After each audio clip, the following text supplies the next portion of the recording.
नमस्कार, जय माता दी। मन्नो ज़िंदगी यूट्यूब चैनल में आप सभी का स्वागत है। फ्रेंड्स, हम जानेंगे बेटा न होने पर कौन कर सकता है श्राद्ध। जाने पितृ पक्ष से जुड़े कुछ नियम। किसी को बेटा नहीं है तो वह श्राद्ध कौन करता है, कैसे होता है, तो इसके बारे में हम जानते हैं। पितृ पक्ष शुरू होने वाला है, तो पितृ पक्ष में जो है पूर्वज हैं उनको पिंडदान करते हैं, तर्पण करते हैं और श्राद्ध निकालते हैं। तो अगर किसी का बेटा नहीं है तो कौन करता है उसका श्राद्ध। जाने पितृ पक्ष से जुड़े कुछ नियम। जब किसी व्यक्ति की मृत्यु हो जाती है, पितृ पक्ष में परिवारजन उनका श्राद्ध करते हैं और श्राद्ध को सबसे महत्वपूर्ण कर्म माना जाता है। अगर किसी का श्राद्ध विधि पूर्वक ना किया जाए तो उसकी जो आत्मा है उसको शांति नहीं मिलती है और परिवार में हमेशा दुख तकलीफ बनी रहती है। इसीलिए श्राद्ध करना बहुत ही ज़रूरी है, पिंडदान करवाना बहुत ज़रूरी है।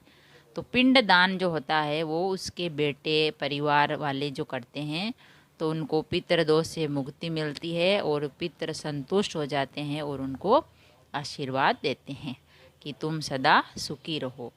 अगर पिंडदान नहीं होता है, उनका श्राद्ध नहीं होता है, तो वह आत्मा भटकती है और उनको भी सही ढंग से नहीं रहने देती। तो पितृ पक्ष के बाद पितरों यानी पूर्वजों का श्राद्ध अवश्य करना चाहिए। तो 29 सितंबर से जो श्राद्ध पक्ष है, पितृ पक्ष शुरू हो रहा है।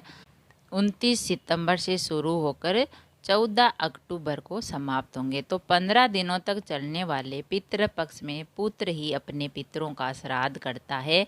ऐसे में यदि किसी के पुत्र नहीं हैं तो उसका श्राद्ध कौन करेगा, ये सबसे बड़ा सवाल है।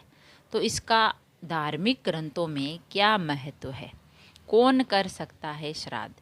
श्राद्ध करने का पहला अधिकार बड़े पुत्र को होता है। यदि बड़ा बेटा जीवित ना हो तो छोटा पुत्र श्राद्ध कर सकता है। चाहे तो दोनों भाई मिलकर श्राद्ध कर्म कर सकते हैं।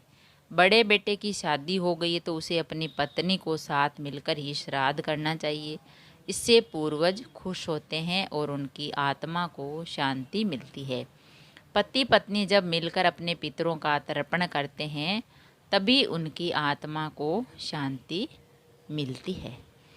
श्राद्ध का अधिकार केवल पुत्र को होता है, लेकिन अगर किसी व्यक्ति का पुत्र नहीं है तो उसकी पत्नी श्राद्ध कर सकती है। इसके अलावा भाई का पुत्र यानी भतीजा भी श्राद्ध कर सकता है।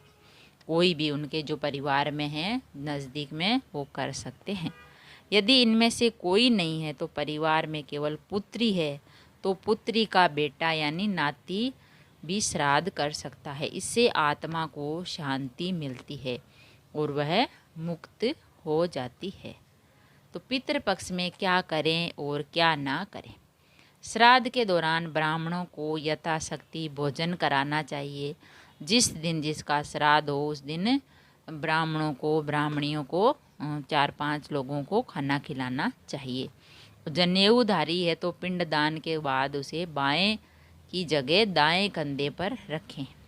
पिंडदान सदैव चढ़ते सूर्य के समय करें। सुबह या अंधेरे में पिंडदान नहीं करना चाहिए।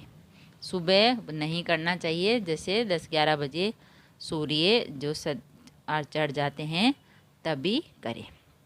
पिंडदान कांस्य या तांबे या चांदी के बर्तन, प्लेट या पत्तल में करें। श्राद्ध के समय मुख दक्षिण दिशा की ओर होना चाहिए। श्राद्ध के दौरान घर में कलह नहीं होनी चाहिए।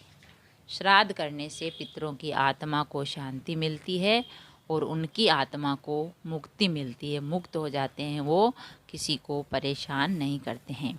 तो जिसके बेटा न हो तो वह उस बेटी का बेटा भी श्राद्ध कर सकता है और घर परिवार में कोई भी बेटा हो भतीजा हो श्राद्ध कर सकते हैं, तो ही उनकी आत्मा को शांति मिलती है और पितरों का जो आशीर्वाद मिलता है। अगर वीडियो अच्छा लगा तो लाइक और शेयर ज़रूर करें। ऐसे ही और वीडियो देखने के लिए, जानने के लिए, सुनने के लिए चैनल को सब्सक्राइब करें। थैंक यू, धन्यवाद।